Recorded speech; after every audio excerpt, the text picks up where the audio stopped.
And that was one time that fashion curiosity definitely didn't kill the cat. And now with this week's special investigation segment, we're joined by Kent. Hi, Ray. Now, world-renowned evolutionary biologist Dr. Charles Finch is in the country this week, and I believe you sat down with him for an interview. Yes, Ray. As you know, I have a doctorate from an unaccredited Christian correspondence college. So I figured that I would just let the professor know that there is so much wrong with the idea of evolution that it's a wonder that anyone can still believe in it.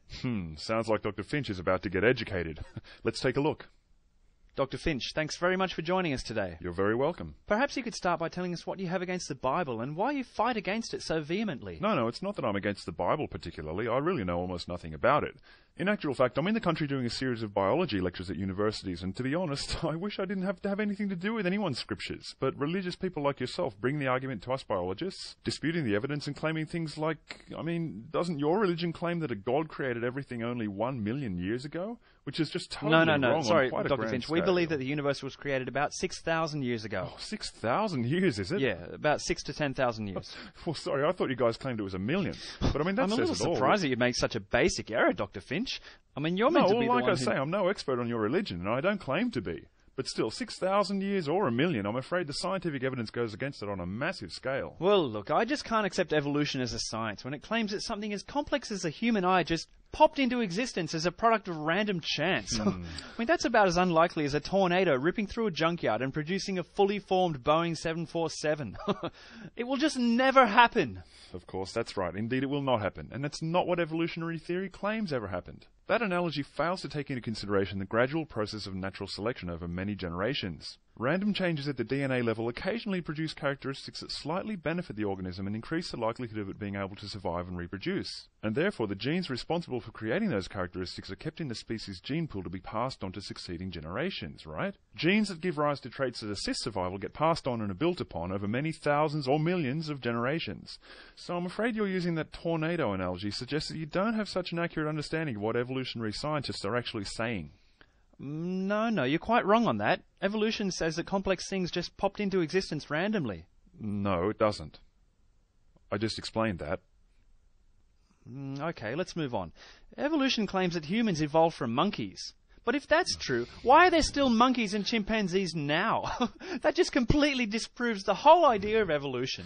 Well, no. See, because evolution doesn't say that we evolved from monkeys that we see in the world today. Evolution says that we and modern monkeys and chimpanzees share a common ancestor. Over millions of years, different species branched off from this common ancestor on their own lines. Our line eventually But there are gave still rise to monkeys us here as today, humans. so how could we have evolved from them? Look, I just explained that. We didn't come from modern-day monkeys. But you evolutionists say that we did. What? No, I just told you what science has to say about that. Let's move on, shall we? Wait, let's clear this up. I just explained about sharing a common ancestor. Please, Dr. Finch, there are alternative theories that shouldn't be censored. What on earth do you mean Now, by that? We all know that evolution relies on carbon dating to measure the age of everything. Carbon dating is actually a useless tool of measurement. Well, and again, it has no, been we well don't and use true. carbon dating to measure the age of everything. Carbon dating has very well-known limitations, and for that reason we use a wide range of methods for dating fossils and such as potassium argon and other radioactive isotopes but such still, as thorium. evolution fails as a science in that it claims that complex things like the human eye just popped up randomly. That's like saying that if a tornado went through a junkyard, it would produce a Boeing 747. It's just too complex. It will never happen. Why are you repeating that? That's not what modern biology claims. Evolution is a gradual process of very non-random... Yes, I see you're quite stubborn on that point. Let's move on. Well, it's what evolutionary science actually says. If you knew anything about biology, you wouldn't have to make things up about it. Why do you still trust carbon dating exclusively? What? We don't. I just explained that to you. Why don't you just put your faith in something with solid evidence to back it up? Like Christianity and creationism. Evidence? Yeah, you don't have any. Hold on, you want to talk about evidence? As I understand it, you guys unquestioningly believe in an ancient book that says some carpenter called Moses died and came back to life at a Christmas party or something. What? It was Jesus that was nailed to a cross at Easter. Well, okay, and Jesus he rose from then. the Just dead to because it save says you so and in I this- from our sins, okay? Okay, well, I wrongly had the idea it was Moses. But You where's were the evidence? wrong about what we believe again. I can't believe you'd embarrass yourself by making mistakes about what our religion Hey, I claims. heard you. I was wrong. Why won't you admit that you were wrong about the random chance thing? Twice. Well, and the because I monkey thing, wasn't and the- wrong about that. And let's move on now.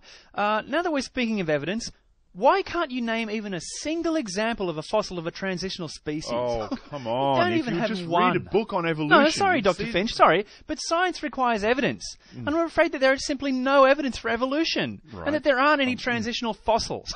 Science hasn't produced even one transitional fossil. Okay. Wait a minute, I'm nearly finished. There isn't any evidence for evolution, and you've never produced even one transitional fossil. Not even one. Oh, come on. And there's no evidence for evolution, and there are no transitional fossils. There aren't any transitional fossils. Not even one. No transitional fossils. Where's the evidence? There isn't any. There's no evidence for evolution. Not even one fossil of a transitional species. Not even one. Can I just correct you on this? Wait. There's no evidence for evolution or transitional fossils. Go ahead. Yes, science does require evidence. And as it happens, museums around the world are full of examples of intermediate species. If you'd only look! We have fossils like Eusthenopteron and Tiktaalik that show the slow, gradual change from fish to four-footed animals. Sorry, no you don't, Or what about nothing yes, like we that. do. And what about the fossils showing the evolution of modern whales via intermediary species such as Pakicetus, Ambulocetus, Tacrocetus, Basilosaurus, all showing the gradual disappearance of the hind limbs and the movement backwards of what eventually became the fossils, blowhole? Dr. Finch. Just name one. Well, yes, there are, and I just did, and I could name many, many more. The fossils of these species show a slow, gradual change over millions of years from one kind of animal to a very different... But there are no transitional fossils, and whales don't live for millions of years, Dr. Finch. Look, there are no fossils. And the reason that the fossil record doesn't assist you guys is because all of the fossils were laid down in Noah's time. Noah? Isn't that the story of the guy who sailed on a lake of fire for 40 days in a wooden boat? Why didn't the boat just burn up? No, it rained. Water. A flood. Oh, water. Isn't there something in your scripture about a lake of fire or something? Yeah, that's later in the book and it has nothing to do with Noah's Ark. Okay. How can you be so wrong? Okay, I must have had the wrong information on that point. So it was water. Okay.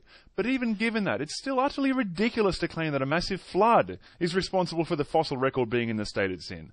That explanation is do you realise that there isn't any evidence for evolution? Why do evolutionists like yourself come out and say that the human eye just popped into existence completely at random? Don't you know how unlikely that is? Evolution doesn't say that the human eye sprang up completely at random. Why don't we have... Sorry, look, why don't we have a fossil of a half penguin, half lizard? Or an animal halfway between a slug and a badger? Because and why hasn't a monkey ever given birth to a human? That would be proof for evolution. Each of those things would completely disprove evolution. How can you not understand that? No, Dr. Finch. Since a monkey has never given birth to a human, then that means that evolution is incorrect. If a monkey gave birth to a human, the theory of evolution would be utterly demolished. You just called it a theory. You admitted it. Evolution's only a theory. Did you get that? Oh, that's hilarious. If it was a fact, it would be called the fact of evolution. Just like scientists commonly refer to Einstein's fact of relativity and the germ fact of disease and the heliocentric fact. Do I need to teach you what the word theory means in science? No, I'm not interested. It's about time you learned a few things, though, Dr. Finch. You think our religion believes that the world was created 1 million years ago? Listen, how many times have I got to tell you? It was 6 to 10,000 years ago. Yes, I heard you. And the Moses thing. I got it about Jesus who rose from the dead, not Moses.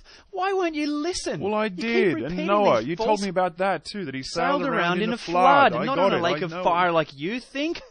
Hello, I'm trying to teach you certain things. I stand corrected on your claims about these things. Now, let's see if you're capable of allowing new facts into that creationist brain of yours. Now, does evolution claim that the eye just popped up at random? Yes. And did we evolve from modern monkeys? No, but evolutionists claim that we did. Oh, okay. Transitional species? Not even one! You can't even name one transitional species. I'm leaving. Any closing statement, Dr. Finch? Yeah, okay. You, sir, are completely ignorant of the basic fundamental facts of the theory of evolution. Let's keep it civil, shall we? If you have to resort to slander and name-calling, then it just shows that you stupid monkey-brained Darwinist Nazi sympathizers have no real argument. Or morals. I'll just sum up by saying that the Big Bang can't have produced everything. Mate, that's cosmology. It's not biology. They have nothing to do with each other. It can't have given us any morals because the second law of thermodynamics would have burned up randomly and monkeys would never have invented DNA. And there are no Boeing 747 fossils that were all laid down in Noah's Ark.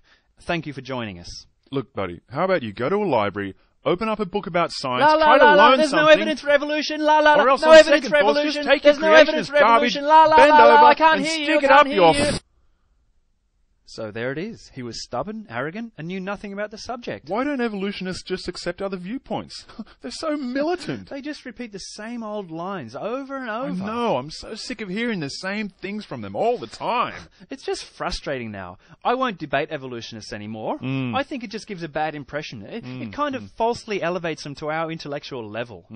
I mean, we've got thousands of years of 100% consistent non-intervention from an invisible Middle Eastern deity, plus a self-proclaimed infallible text written by cattle-sacrificing Iron Age superstitious nomads, and they've got nothing but 150 years of unbiased, peer-reviewed research and conclusive confirmation of their biological models from across various scientific disciplines. They don't deserve to be on the same platform as us. So that's the last time I debate a history-denying non-creationist.